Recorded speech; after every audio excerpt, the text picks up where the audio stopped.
저기 거순요법을 이제 한국 현실에 접목시킨 한국형 거순요법, 히포크라테스 요법에 대해서 설명드리겠습니다. 저희 대한제왕거순의학회가 2주 전에 있었어요. 그래서 오늘 강의 내용은 그날 있었던 강의들을 요약하는 형식으로 진행하겠습니다. 그래서 처음에는 이제 시기, 특히 이제 거순요법에서 중요한 게 로우 솔트 그리고 베스트리언 다이어트가 중요한데 그 의미에 대해서 알아보고요. 그다음에 이제 거순요법의 히스토리라든지 피지올로지 그리고 이 히포크라테스 요법에 6가지 컴포넌트가 있습니다. 거기에 대한 실전 프로토콜, 실제로 임상에서 어떻게 환자한테 처방할 것인가 하는 문제, 그리고 치료 효과에 대한 내용, 그리고 실제로 어떻게 우리가 적용할 수 있냐에 대해서 말씀드리겠습니다. 뭐 저염, 야채식이 중요하다는 것은 사실 그 거순요법이 여러 가지 전인적인 치료지만 식이 입장에서 보면 저염식과 야채식입니다. 지금은 뭐 모든 사람이 저염식, 야채식이 중요하다는 걸 알지만 100년 전에 그 미국에서 또 유럽에서 저염을 하고 야채식을 한다는 건 굉장히 파격적인 생각이었어요. 그래서 요 재미있는 슬라이드인데 우리가 이제 100여 년 전에 이제 약을 개발해서 이제 약물 치료를 많이 해오다가 원하는 효과를 못 얻었죠. 그래서 2003년에 미국에서 게놈 프로젝트라고 인간 유전자 지도가 완성됩니다. 그러면서 백악관에서 빌 클린턴 대통령이 앞으로 10년 안에 유전자의 비밀을 알았기 때문에 암을 비롯한 모든 질병들을 치료할 수 있다라고 해서 이제 표적 치료를 이제 많이 개발했죠. 그 결과는 매우 실망적이었어요. 그래서 7년 후에 타임지의 표지가 바뀝니다. DNA is not destiny. 운명적인 게 아니라는 얘기죠. 그래서 요즘 각광받는 것이 후생 유전학이라는 이제 에피제네틱스라는 개념인데, 이 슬라이드를 보시면 미군과 북한군과 한국군이 있는데, 북한군과 한국군이 저렇게 체력이 다른 것은 제네틱한 요소가 아니죠. 유전적인 구성은 똑같지만 에피제네틱스, 그 이후에 이 사람이 뭘 어떻게 먹고 어떻게 생활하느냐에 따라 달라진 것이고, 미군과 한국군이 다른 것은 이거는 유전적인 원인인 거죠. 그래서 이건 일란성 쌍생아에 대한 건데, 일란성 쌍생아는 모든 유전자 조합이 똑같죠. 그래서 태어나서 3살이 될 때까지는 건강의 지표라든지 유전자 발현이 거의 차이가 없다고 되어 있습니다. 그러나 50년 후에 비교해 보면 이 사람들이 어떻게 생활하느냐에 따라서 건강이라든지 질병의 양상이 완전히 달라진다는 얘기죠. 그래서 우리가 가지고 난 유전자도 있지만 우리가 어떻게 운동을 하고 어떻게 먹고 어떤 환경 속에서 어떤 스트레스 조절을 하면서 살아나에 따라서 질병이라든지 건강 상태가 바뀐다는 얘기입니다. 그래서 타고난 유전자와 그 외 라이프 스타일 그리고 이런 것들에 의해서 옥시다티브 스트레스가 조절이 되고 조절이 안 될 수 있고 그에 따라서 우리 세포가 염증 반응을 일으키고 거기에 따라서 파이브로시스나 캔서가 생길 수 있다는 얘기죠. 그래서 우리가 이제 유전자를 갖고 태어나는데 예를 들어서 병에 걸릴 수 있는 나쁜 유전자를 갖고 태어난다 하더라도 그 사람이 전부 다 그 병이 발현되는 건 아닙니다. 그 유전자가 발현되려면은 유전자를 발현시킬 수 있는 스위치를 켜야 된다고 되어 있어요. 그 스위치가 크게 서너 가지로 되어 있는데 DNA 메칠레이션이라든지 히스톤 모디피케이션이라든지 마이크로 RNA 이런 것들에 의해서 갖고 태어난 유전자가 발현될 수 있다는 얘기죠. 근데 이 스위치를 식품이라든지 환경적인 요인에 의해서 변화시킬 수 있다는 얘기입니다. 여기에 있는 이런 음식들은 DNA 메칠레이션을 억제할 수 있는 음식들이다. 그다음에 이런 음식들은 히스톤 모디피케이션을 조절할 수 있는 음식들이다. 이런 것들은 마이크로 RNA를 영향을 줄 수 있는 음식들이다. 그래서 이러한 좋은 음식을 먹음으로 인해서 우리가 나쁜 유전자를 갖고 태어났다 하더라도 그 유전자가 발현되는 걸 억제할 수 있다는 얘기입니다. 뭐 주최측에서 시간을 당겨달라고 해서 몇 점만 이야기하고 넘어가겠습니다.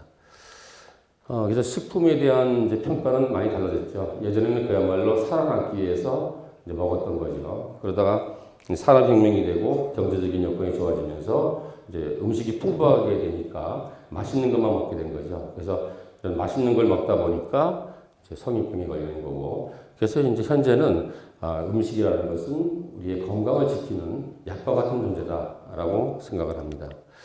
그래서 재미있는 말이 있는데 히포크라테스 선생은 그랬어요. 음식으로 못 고치는 병은 약으로 못 고친다.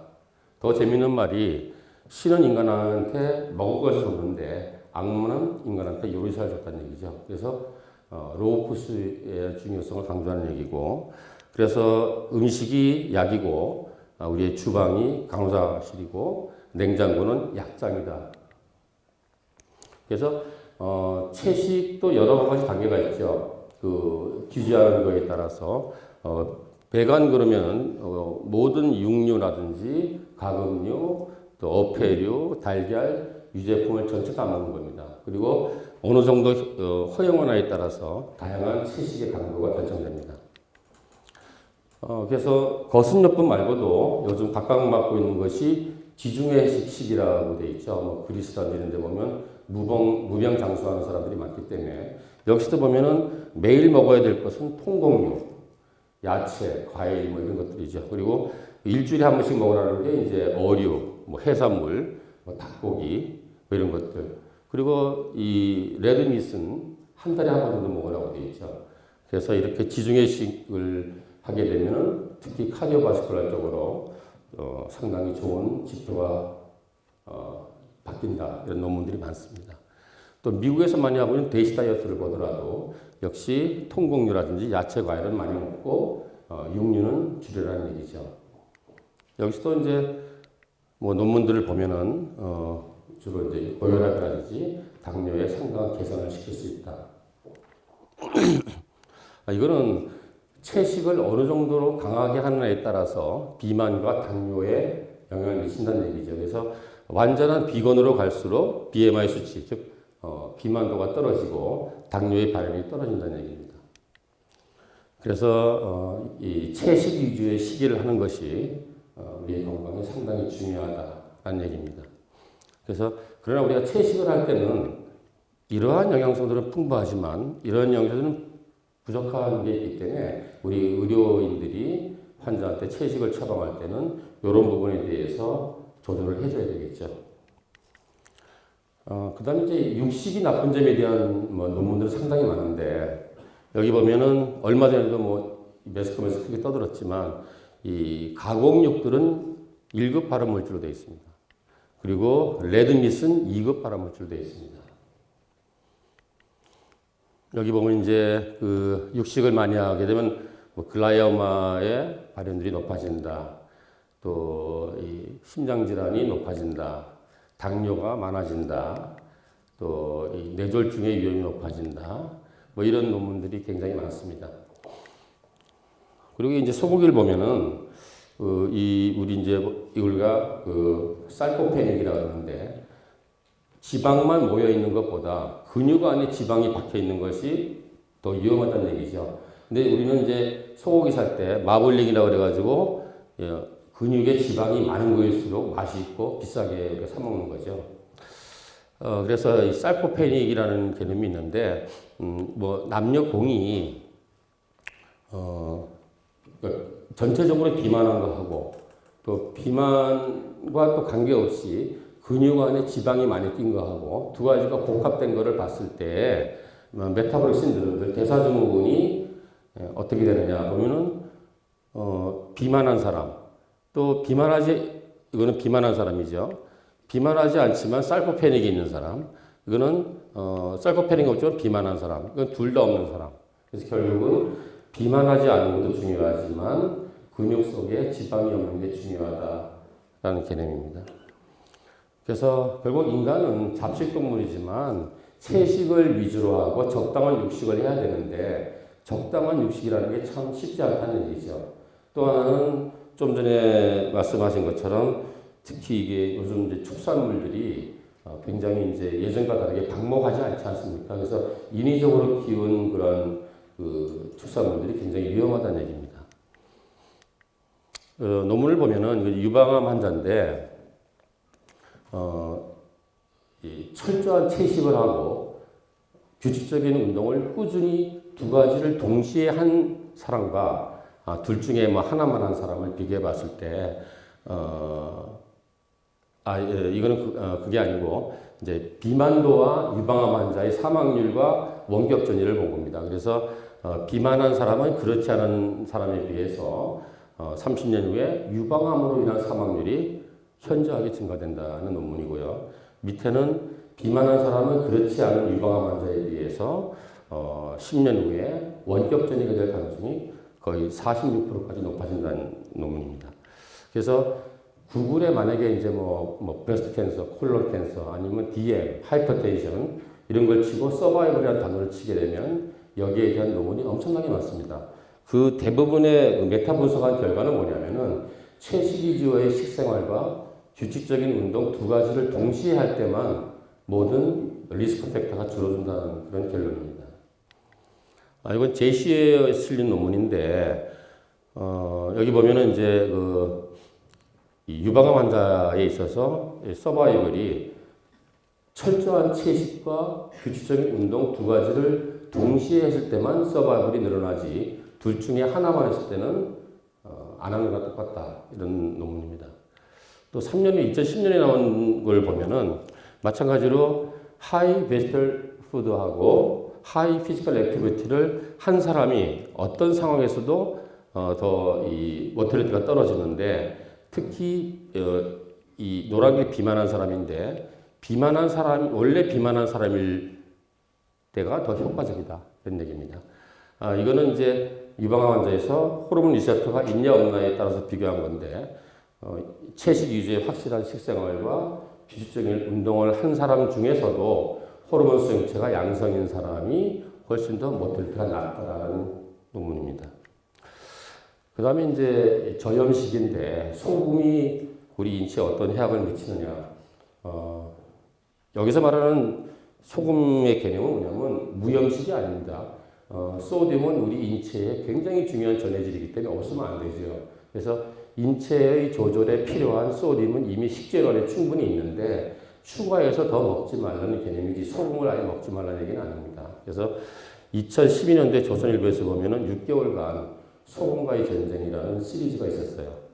거기에 재밌는 논문이 하나가 포스코에서 17,000명을 대상으로 그 구내 식당에서 소금의 함량을 30%를 줄였습니다. 직원들이 이제 반대가 심했죠. 맛이 없다고. 그래서 3년간 밀어붙인 결과 포스코 직원 중에서 혈압약을 먹던 환자의 70%가 약을 끊을 수 있었다고 합니다.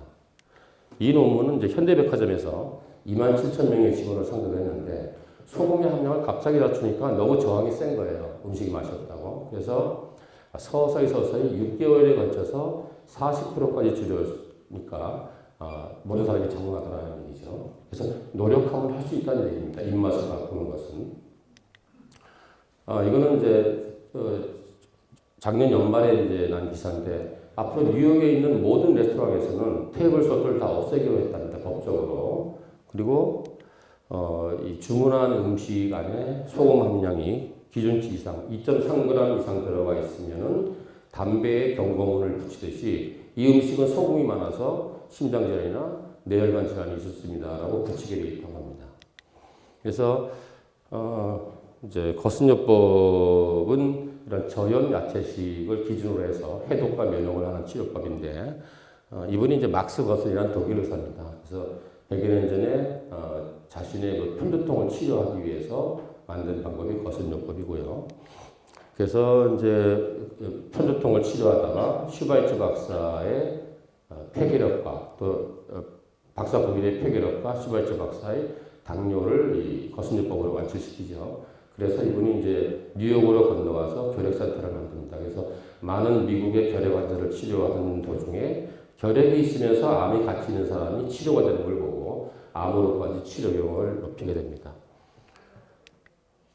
그래서 뭐 다 아시는 얘기지만 미국이나 우리나라는 컨벤셔널 메디슨이죠. 즉 약으로 치료하는 나라입니다. 그래서 의사의 라이센스가 메디컬 닥터죠. 전부 다 MD입니다. 그래서 약으로만 치료할 것이 아니라 약과 이런 식이나 영양이나 운동이나 이런 이 치료를 전인적으로 홀리스틱 어프로치를 해야 한다는 얘기죠. 그래서 이 부분이 거슴요법이고 히포크라테스법이다 이렇게 이해하시면 되겠습니다. 그러면 왜 히포크라테스법이나 다른 방법도 많은데 그건 선택의 문제입니다. 우리가 싸움 잘하기 위해서 여러 가지 방법이 있죠. 그래서 본투를 택한 사람은 본투를 열심히 하면 됩니다. 태권도를 택한 사람은 태권도를 열심히 하면 되고, 이론적인 근거는 굉장히 복잡한 이론이지만 한마디로 말하자면 우리 몸 속에 있는 세포의 물 분자들은 이러한 프리폼의 물이 아니고 크리스탈로이드 된 스트럭처된 물이라는 얘기죠. 이렇게 구조화된 물이 있어야지만 그 셀에서 메타볼리즘이 정상적으로 일어나서 ATP를 형성하게 되고 단백질을 만들고 지방을 대사를 시킨다는 얘기입니다. 근데 어떠한 원인에 의해서 이 스트럭처된 폼의 물이 프리폼으로 바뀌게 되면은 그 세포는 정상적인 에너지를 생산 못한다. 그래서 병에 걸리거나 암으로 바뀌거나 사망하게 된다는 얘기죠. 그러면 무엇 때문에 저렇게 되냐면은 세포 내에 포타슘이 빠져나가면서 시작된다는 얘기입니다. 그래서 포타슘이 빠져나가고 그 빈자리를 소듐이 들어오게 되는 거죠. 근데 포타슘이 빠져나갈 때는 산소가 같이 빠져나갑니다. 그러니까 세포 내의 환경이 저산소 환경으로 바뀌게 되는 거죠. 정상세포는 산소가 부족하면 신진대사를 정상적으로 할 수 없지만 암세포는 아시다시피 두 가지 패스워드가 있잖아요. 산소가 있어도 잘 살아가고 없어도 잘 살아갑니다. 그래서 암세포한테는 문제가 안 되지만 정상세포한테는 굉장히 불리하게 되는 거죠. 그리고 소듐이 들어올 때는 물이 같이 들어와서 셀 에데마가 생긴다는 얘기죠. 이게 와보그 이펙트라고 아까 두 가지 패스워드가 있다 말씀드렸죠. 그래서 결론적으로는 거스는 하이 포타슘, 로 소듐 다이어트를 통해서 정상적인 셀 메타볼리즘을 회복시켜 주자라고 하는 게 피지올로지입니다. 거슴요법은 어떤 병들을 치료할 수 있냐? 이렇게 많은 병들의 효과가 있다고 되어 있고, 특히 비만이나 고지혈증이나 고혈압 당뇨는 굉장히 빨리 좋아집니다. 정말 열심히 하면 한두 달만 지나도 모든 파암했다가 정상으로 떨어질 수 있습니다. 심장질환 또 이 어떤 알레르기 디지즈가 굉장히 빨리 좋아집니다. 그리고 이러한 질환들은 치료 기간이 좀 오래 걸린다고 되어 있습니다. 이런 치료는 별 효과가 없습니다. 이러한 환자들은 하지 말라고 되어 있습니다. 치료 기간은 대사증후군은 한두 달부터 좋아지기 시작해서 한 6, 7개월만 해도 굉장히 약을 줄이거나 끊을 수 있죠. 암 환자는 좀 더 오랜 기간을 해야 됩니다. 외국에 보면 많은 나라의 거센센터가 있습니다. 근데 우리나라는 지금 없는 걸로 알고 있고요. 저희 병원과 몇몇 병원에서 이렇게 하는 걸로 알고 있습니다. 그래서 제가 연수를 받고 와서 했고, 그러면 실제로 어떠한 치료를 해야 되느냐? 처음에 말씀드린 것처럼 이제 세끼 식사를 로우 소듐 하이 베지터블 다이어트를 해야 되는 거고, 두 번째는 이제 야채 주스를 먹습니다. 오렌지 주스, 당근 주스, 사과 당근 주스, 다양한 녹즙 이런 것들을 보통 7잔에서 10잔, 13잔 이렇게 먹는 거죠. 그 야채를 하루에 한 7 내지 10kg 정도를 먹게 합니다. 치료 기간 중에. 그리고 이제 해독 수프인 이제 히포크라테스 수프를 먹고, 이건 주로 심장 해독을 위해서 먹습니다. 그리고 기본적으로 10개 이상의 여러 가지 서플리먼트들을 갖다가 처방을 해서 주스를 먹을 때 같이 먹게 합니다. 그리고 이제 해독을 위해서 커피 간장을 이제 하는 거죠. 그리고 이제 만약에 병원에 팔로우이 되는 사람들은 IBC나 IBNT를 같이 할 수 있습니다. 그래서 지금 거슴요법을 암 환자들 중심으로 책을 보고 집에서 혼자 하는 사람들이 꽤 많아요. 근데 그 책이 정말 잘못됐어요. 그게 1950년대에 미국 사람들을 타겟으로 썼기 때문에 우리나라 사람들이 지금 하기가 힘듭니다. 그 책을 읽어보는 순간 나는 못하겠다고 이야기합니다. 그래서 그 책을 빨리 바꿔야 됩니다. 그래서 이 식사도 우리나라 사람들에 맞게끔 레시피를 변경시켜야 되고, 원래 이제 오리지널 거슨에서 먹는 거는 오트밀과 감자, 그리고 이제 구운 야채나 삶은 야채, 샐러드, 과일, 요게 식사입니다. 그리고 이제 과일과 야채 주스를 먹고 해독 수프를 먹고 요렇게 식이를 하는 겁니다. 요거는 제가 아침에 먹는 식단입니다. 요건 이제 우리 병원에서 식단 메뉴의 예를 보여드리는 거고요. 그 다음에 이제 굉장히 많은 양의 야채 주스를 먹습니다. 그래서 그런 사람들이 많아요. 아, 나 거슴요법 합니다. 그래요. 그래서 물어보면 어떻게 하십니까? 그러면 하루에 한 서너 잔 정도 녹즙 짜 먹고요. 그리고 커피 간장 일주일에 한두 번 하고 거슴요법 한다 그래요. 그건 거슴요법 하는 게 아니라 그냥 건강식이를 하는 거죠. 그죠? 그래서 어떤 그 질병이 있어서 그 치료 목적으로 거슴요법을 할 때는 정말 열심히 하셔야 됩니다. 뭐 주스에 대한 거는 교재를 한번 읽어보시고요. 그 다음에 이제 해독 스프가 있는데 요즘 보면 이제 인터넷에 해독 스프라는 게 굉장히 많습니다. 야채 스프 뭐 근데 대부분의 그런 것들은 이제 끓여서 이제 마시는 건데 히포크라테스 스프는 끓이지 않습니다. 저온으로 해서 1시간 반 내지 2시간 정도 야채를 이제 낮은 온도로 요리를 해서 먹기 때문에 상당히 정성이 들어가는 음식입니다.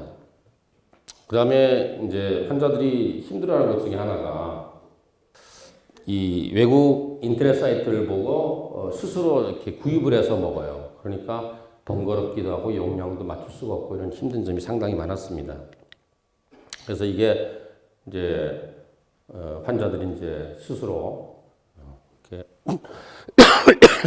구입해서 먹을 때 예를 들면 그 포르테사인 같은 경우도 아침 7시 반, 뭐 12시 반, 5시 반, 뭐 코인장 큐탄도 이렇게 복잡하게 먹고 있죠. 그래서 저희 병원도 이제 환자들한테 구할 수 있는 거는 이렇게 구하고 못 구하는 건 개인적으로 이제 인터넷 사모라고 이렇게 해서 한 번에 먹는 게 이렇게 많습니다. 이걸 하루에 뭐 4번, 6번 먹습니다. 이게 너무 번거로워서 이번에 저희 제암거슴 학회에서 이제 우리나라 제약회사에서 거슴요법을 하는 환자들을 위해서 이렇게 그 포뮬라를 만들었습니다. 그래서 여기 히포메드라고 적은 것은 기본적으로 먹을 7가지의 서플리먼트를 과리 형태로 만든 거고요. 또 필수적으로 먹어야 될 게 이제 칼륨 용액을 먹습니다. 요걸 이제 물에 타서 이렇게 주스에 타서 먹는 거고 루골 솔루션이라고 그래가지고 갑상선 기능을 항진시키기 위한 요도액입니다. 그래서 요것도 먹고 예전에는 이제 간즙을 많이 갈아서 먹었는데 요즘 간즙을 먹는 대신 코인장 큐탄을 먹습니다. 그리고 또 세포막을 건강하기 위해서 아마시유를 먹는데 우리 학회에서 이번에 개발한 거는 코인장 큐탄의 캡슐을 갖다가 아마시유로 만들었습니다. 그래서 이렇게 하면 11개의 서플리먼트를 갖다가 편리하게 먹을 수가 있습니다. 그리고 이제 커피 간장을 하는데 뭐 저희 학회 홈페이지 보면 자세한 내용이 있습니다. 아시다시피 우리의 해독은 간에서 이루어지죠. 페이즈 1, 페이즈 2로 이루어지는데 커피 간장은 장 세척이나 대변을 빼내기 위해서 하는 게 아닙니다. 이거는 거슴 박사가 시작한 것도 아니고 히포크라테스 시대부터 했던 방법이고 특히 2차 대전 때 그 연합군에서 많이 썼어요. 몰핀이 부족할 때 이제 통증 조절을 위해서 커피 간장을 많이 했습니다. 이 커피 간장은 이 관장액이 시그모이드 콜론과 어센딩 콜론의 일부까지만 올라갑니다. 그래서 전체적인 장세척이 아닙니다. 그리고 여기 보시면 헤모로달 베인에서 이렇게 전체적인 시스템의 서큘레이션을 통하지 않고 바로 포탈 베인으로 가는 통로가 있습니다. 그래서 왜 입으로 먹지 않냐면 입으로 먹으면은 거의 대부분이 제너럴 서큘레이션으로 들어가기 때문에 간으로는 거의 안 가잖아요. 그래서 이 관장을 해야지만 헤모로이달 베인을 통해서 포탈 베인으로 바로 넘어갑니다. 그래서 이 커피 안에 있는 카페인 성분이 바일덕트를 딜라테이션 시켜줘요. 그래서 아시다시피 우리 몸의 독 중에서 지용성 독은 간에서 해독이 된 다음에 바일덕트, 담즙관을 통해서 12장으로 해서 대변으로 나가는 거죠. 그리고 수용성 독은 이제 소변으로 빠져나가는 거고, 그래서 담즙관을 확장시켜서 많은 양의 독이 빠져나가게 해주는 거고, 또 하나는 커피 안에 팔미틱산이라는 게 있는데 우리가 간에서 해독할 때 그루타치온이라는 게 필요하죠. 그래서 이 커피의 팔미틱산이 간에서 그루타치온을 600 내지 700% 정도 활성화시켜준다. 그래서 간의 해독력을 증가시켜준다고 되어 있습니다. 그리고 이제 비타민 C를 먹을 수도 있지만 좀 더 빠른 효과를 나타내고 싶다든지 좀 병이 심한 사람은 이제 정맥 주사를 맞는 게 훨씬 낫죠. IBC라는 거는 이제 우리 비타민 C 암 연구에서 하는 말인데 고농도 비타민 수액을 정맥 주사 놓는다는 얘기고, IBNT라는 거는 그 비타민 C뿐만이 아니라 여러 가지 항산화 주사제들, 뭐 예를 들어서 뭐 글루타치온이라든지 셀레늄이라든지 뭐 이런 것들을 정맥주 놓는 방법입니다. 뭐 이런 스케줄을 할 수 있고요. 요거는 뭐 이번 우리 학회 때 고신대 최종순 교수가 5년 동안 자기 병원에 유방암 환자를 팔로우했을 때 비타민 치료를 했을 때 재발률이 많이 낮더라. 특히 트리플 네가티브 브레스트 캔서 있죠. 3중 음성 유방암 굉장히 이제 재발률이 많은데 여기 보면은 그 IBC를 한 사람과 안 사람에서 재발률이 상당히 의미 있게 차이가 나더라는 논문을 발표하셨어요. 그리고 이제 IBNT라는 거는 뭐 예를 들어서 외래 와서 나는 피곤해서 주사 좀 놔주세요라든지 나는 면역력을 좀 높여야 되겠어요. 나는 좀 늙지 않아야 되겠어요. 나는 좀 눈이 맑았으면 좋겠어요. 나는 좀 마음이 평온했으면 좋겠어요. 뭐 해독을 했으면 좋겠어요 할 때 여러 가지 포뮬러를 쓸 수 있는 것들이죠. 그래서 이것도 뭐 포뮬러 하면 되고 그러면 이러한 6가지 컴포넌트를 어떻게 우리가 외래에서 환자한테 처방할 수 있을 것이냐 이 6개를 아주 정교하게 짜서 합니다. 그러나 지금 한국말로 번역된 책이 한 3권 정도 있는데 그 책을 보면 문제가 한 사람이 처방전을 써놨는데 환자들이 그걸 똑같이 1년, 2년씩 하고 있어요. 그러면 안 됩니다. 그죠? 그 상황에 따라서 검사를 해서 포뮬러를 바꿔줘야 됩니다. 이게 이제 외국 병원에서 쓰는 차트입니다. 이런 식으로 복잡하게 되어 있죠. 이렇게 복잡하니까 의사 선생님도 못하겠다고 환자도 못하겠다고 하는 겁니다. 그래서 이번에 우리 학회에서 이거를 간단하게 실전 매뉴얼을 만들었어요. 의사 선생님들이 편하게 외래에서 처방할 수 있도록. 그래서 이번에 우리가 학회에서 넉넉하게 책을 준비했는데 예상외로 많은 분들이 오셔가지고 이게 다 동이 났어요. 그래서 못 받아가신 분도 있어가지고 지금 이제 제 인쇄에 들어갔는데 혹시 필요한 분들이 있으면 저나 뭐 저희 학교 연락 주시면은 한 권씩 보내드리겠습니다. 그래서 이게 시기를 바꾼다는 게 굉장히 중요하지만 어려운 게 담배 끊는 거랑 비슷해요. 그래서 처음에 그래서 이제 보통 외국에서도 한 2, 3주나 한 달 정도 입원을 시켜서 적응을 시키거든요. 그래서 처음에 한 2, 3주를 확실하게 하셔야 돼요. 진짜 한 열흘 정도만 확실하게 거슴요법을 하면은 환자가 스스로 몸이 좋아지는 걸 일으켜요. 제일 먼저 느끼는 게 이제 면회 온 사람들이 어우 너 얼굴이 왜 이렇게 피부가 좋아졌냐 이런 얘기 하죠. 그리고 몸이 가벼워지고 안 피곤하고 그러면 그 다음부터는 환자들이 굉장히 쉽게 따라합니다. 그래서 처음에 담배 끊을 때 오늘은 한 가지 줄이고 내일은 2가지 줄이고 이러면 못 끊어요. 처음에 확 끊어버려야 돼요. 그래서 처음에 일주일이면 일주일, 2주일이면 2주를 풀코스로 한번 해보시고 못할 것 같으면 하지 마시고 좋으면 계속 하세요. 그러면 환자들이 좋다는 걸 느끼기 때문에 열심히 할 수 있습니다. 그래서 그 6가지 중에서 크게 시기, 하루 3끼 먹는 시기와 그리고 주스와 해독 속도 이걸 시기라고 보고 그 다음에 서프리먼트 이거를 이제 영양보충제라고 봤을 때 그 처방 강도를 한 4가지로 분류해 봤어요. 가장 낮은 단계 그러면 이제 주스를 한 4잔 정도 먹는 거죠. 그러면 이제 칼륨 혼합물은 8스푼 정도 먹는 거고 히포메디 복합 제품은 하루에 한 번만 먹는 거. 좀 더 센 단계, 센 단계, 센 단계 이렇게 가는 거죠. 이걸 좀 더 자세히 보면은 시기에 대해서 좀 자세히 보면 그레이드 1은 주스를 한 4잔 정도 먹여라. 그리고 2는 7잔 정도, 10잔, 13잔 늘려라. 서프리먼트도 뭐 예를 들어서 루고를 갖다가 이 주스에 한 방울씩 해서 하루에 3번 먹다가 점점 늘려라. 이게 그레이드 2, 3, 4로 가는 겁니다. 요거는 이제 우리 처방의 강도고, 그다음에 환자의 상태가 있을 거 아니에요? 이건 이제 뭐냐면은 환자의 상태를 3개의 카테고리로 나눠봤어요. 첫 번째는 지금 현재 나는 병이 없어. 근데 나는 면역력을 높이고 싶고, 또 노화 방지를 하고 싶고, 또 뭐 피부가 좀 좋아지면 좋겠어. 이런 사람들 좀 약하게 치료하면 되겠죠. 두 번째, 지금 나는 뇌졸중이 있고, 심장병이 있고, 고혈압이 있고, 당뇨가 있어. 그리고 자가 면역 질환이 있어. 이런 분은 좀 세게 치료해야 되겠죠. 나는 암 환자야. 나는 만성 피로 증후군이야. 이런 사람은 엄청 세게 해야 되겠죠. 그래서 여기에 따라서 그래서 아까 시기와 서프리먼트의 강도와 환자의 질병의 강도를 조합하면 이렇게 되겠죠. 점점 병이 심해질수록 치료 강도도 높아져야 되겠죠. 그래서 요약을 하면은 지금 특별한 병이 없는 사람들은 요 정도로 한다. 두 번째, 대사증후군이나 자가면역질환 통증 환자는 요 정도로 한다. 암 환자는 좀 더 세게 한다. 그래서 여태까지 말했던 것을 종합한 게 다음 슬라이드 3장입니다. 3장만 보시면 돼요. 그래서 나는 그냥 현재 병이 없는데 건강하고 싶어 이런 사람은 이대로 처방해 드리면 되겠죠.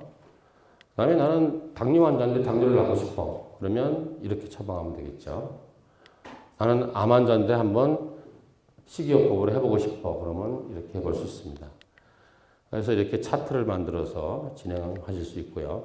물론 뭐 당뇨가 있다든지 플로랄 인퓨전이 있다든지 또 바스큘러 디지가 있다든지 헤파타이티스가 있다든지 브리딩 지혜가 있다든지 이런 경우는 조금씩 처방을 달리 하실 수 있겠죠. 그죠? 요거는 우리 교재에 있으니까 다 보시면 되고요. 효과는 일주일만 확실히 하시면 환자한테 정말 칭찬 듣습니다. 아, 날아갈 것 같아요. 그죠? 그리고 뭐 식이니까 위험할 게 없죠. 그리고 왜 우리 학회에서 거슴요법을 택했느냐. 많은 요법 중에서 의사가 고안해서 의사들이 한 치료요법이고 가장 오래되고 월드와이드하게 포퓰러하게 에비던스가 있는 이런 요법이기 때문에 이걸 근간으로 해서 한국의 실정에 맞게 바꿔야 되겠다라고 생각하는 겁니다. 이게 지금 우리나라 사람들이 많이 가는데 치료비가 엄청나요. 한 달 환자 치료비가 우리나라 돈으로 3천만 원이 넘습니다. 보통 보호자랑 같이 가거든요. 보통 2주 정도 교육받으러 가요. 그러면 2주에 뭐 비행기 값 이런 이게 또 대행하는 업체들이 남아요. 2,500만 원 정도인데. 근데 우리나라는 10분의 1 이하로 줄여서 할 수 있습니다. 그래서 뭐 주로 논문이 많은 게 캔서도 많지만 카디오바스쿨라 쪽에 굉장히 많습니다. 그래서 실제로 로우 콜레스테롤 다이어트보다 로우 소디움 하이 포타슘 다이어트가 훨씬 이펙티브하다는 논문이 많습니다. 여기 보면은 고지혈증이 중성지방이 거의 400이죠. 시리즈 좋아지고 지방간, 혈중 인슐린 레벨이 30까지 올라갔죠. 좋아져. 이거는 이제 접니다. 저의 검사. 제가 연수 받고 와서 아침만 거짓식으로 했어요. 그런데 이렇게 저도 이렇게 좋아진지 몰랐어요. 근데 그런 게 있더라고요. 아침만 이렇게 하니까 점심 저녁 또 나쁜 거 안 먹게 돼요. 그런 게 있더라고요.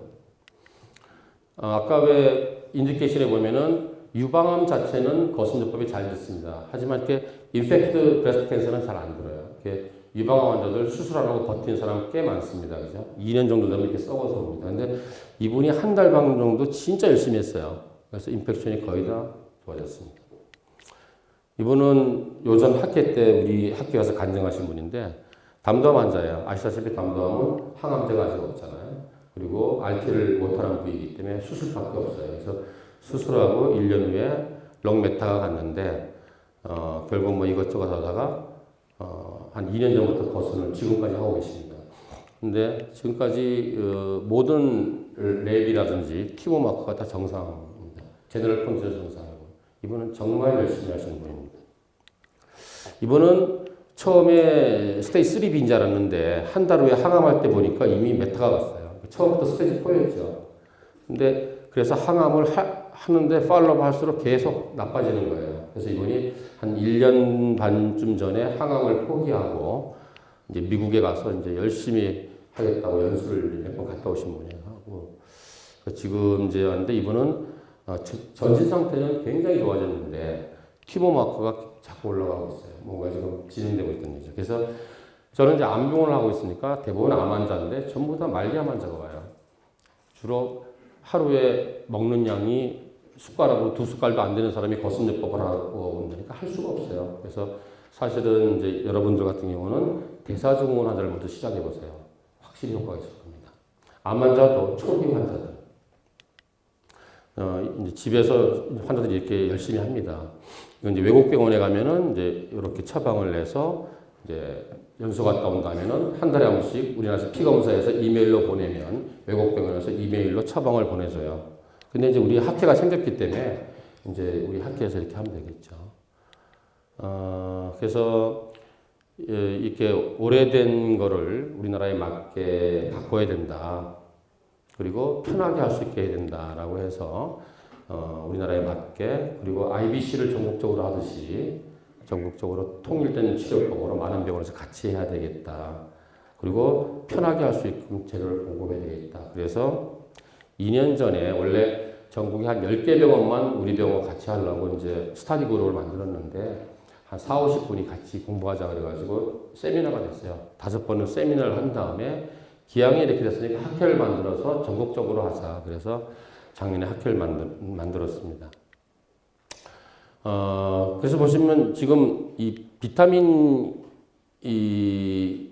요새 암 환자들 비타민 많이 하잖아요. 이게 한 4, 5년 전만 해도 그렇게 많이 안 했어요. 근데 학회를 만들고 전국적으로 많은 병원이 하니까 지금은 환자분들이 굉장히 수능도가 높아졌죠. 그런 식으로 학회를 통해서 검증해 주는 게 중요하다고 생각합니다. 그래서 학회가 중심이 돼서 의사 선생님과 같이 공부를 해야 돼요. 공부를 해서 이 거순요법을 하겠다는 환자분이 오면 교육을 시키고 주기적으로 검사를 하고 그 검사 결과에 따라서 의료진이 처방을 해줘야 돼요. 책 보고 혼자가 안 돼요. 그래서 집에서도 할 수 있어야 되고 또 병원에서 적응을 한 다음에 집에서 할 수도 있고 센터도 있어야 되고 그래서 우리 학회에서 이제 외래에서 어떻게 할 수 있냐면은 환자한테 검사를 해서 처방을 하면은 그 제약회사에서 서플리먼트를 우리가 처방한 대로 공급해 줍니다. 그리고 또 이제 우리가 환자한테 시기를 집에서 할 수 있는 능력이 되는 사람은 집에서 하면 제일 좋죠. 그러나 집에서 할 수 없는 사람은 우리가 처방을 하면은 식품회사에서 환자한테 식이나 주스나 해독 스프를 그날 만들어서 바로바로 배달하는 시스템. 이렇게 가야지만 하지. 미국에 가면 거순 도우미가 있어요. 뭐냐면 샌디에고 거순센터에서 3개월간 연수를 하면은 거순요법을 할 수 있는 라이센스가 나와요. 그러면 환자 집에 가서 그 환자를 위해서 거순요법을 해주는 거예요. 근데 암 환자인 경우에 하루에 주스를 13잔 먹고 새끼를 저염 야채식으로 하고 히포습을 먹고 이렇게 하려면은 8시간을 꼬박일을 해야 됩니다. 그리고 그 사람한테 하루에 우리나라 같은 20만 정도 피를 줍니다. 그러면 너무나 재료비까지는 비싸죠. 그래서 이런 식으로 하면은 저희 병원에서 입원 환자가 야채 주스 녹즙을 먹는다 그러면 7,000원에서 10,000원을 받아요. 이제 야채값이 쌀 때는 한 7,000원, 비쌀 때는 10,000원을 그렇게 안 받을 수가 없어요. 당근즙이다 그러면 당근 한 서너 개 짜야지 한 200cc 나옵니다. 근데 지금 우리 학회에서 식품회사하고 이야기하는 거는 워낙 대량으로 하니까 자기가 집에서 혼자 하는 거에 반 가격 이하로 공급할 수 있을 것 같아요. 그래서 이런 식으로 돼야지만 하지 그렇지 않으면 쉽지 않다. 집에서도 할 수 있어야 되고 이거는 이제 저희 학회에서 올 봄에 우리 학회 이제 고문님 중에서 이제 대학병원장을 지내시고 은퇴하신 분이 있는데 이분이 한 30년 전부터 이러한 힐링 센터를 만들기 위해서 농장을 오리지널 유기농으로 매년 엄청난 적자를 보면서 해오셨어요. 그래서 이거를 이제 이게 유기농으로 블루베리, 유기농으로 사과, 그래서 적자의 적자 매년. 그래도 그 꿈을 아직 갖고 계세요. 그래서 우리 학회에서 이 센터를 이용해서 한번 어떤 비영리 기관으로 한번 운영해 보자고 지금 우리 이사들끼리 지금 머리를 모으고 있습니다. 그래서 요즘 대학병원에서도 식이에 대한 관심이 많죠. 그래서 식이 팀이 짜졌는데 아직까지 대학병원은 마크로 뉴트리언트만 관심이 있습니다. 칼로리, 탄수화물, 단백질, 지방을 어떻게 배분할 것이만 가는 게 있지 아직까지 마이크로 뉴트리언트에 대해서는 관심이 별로 없습니다. 그리고 운동도 이제는 이게 이어폰 끼고 러닝머신 하는 게 아니고 환자한테 맞게끔 처방을 받아서 하는구나 라는 운동이 많이 퍼지고 있죠. 그래서 이런 것들이 우리 의료인들이 중심이 돼서 해야 되지 않을까라고 저는 생각합니다. 그래서 환자도 열심히 치료를 해야 되고 병원도 열심히 환자를 봐야 되는데 열심히만 한다고 되는 게 아니죠. 방향을 잘못받으면 낭패를 볼 수 있습니다. 또 너무 태평하게 있어도 문제가 생길 수 있죠. 감사합니다.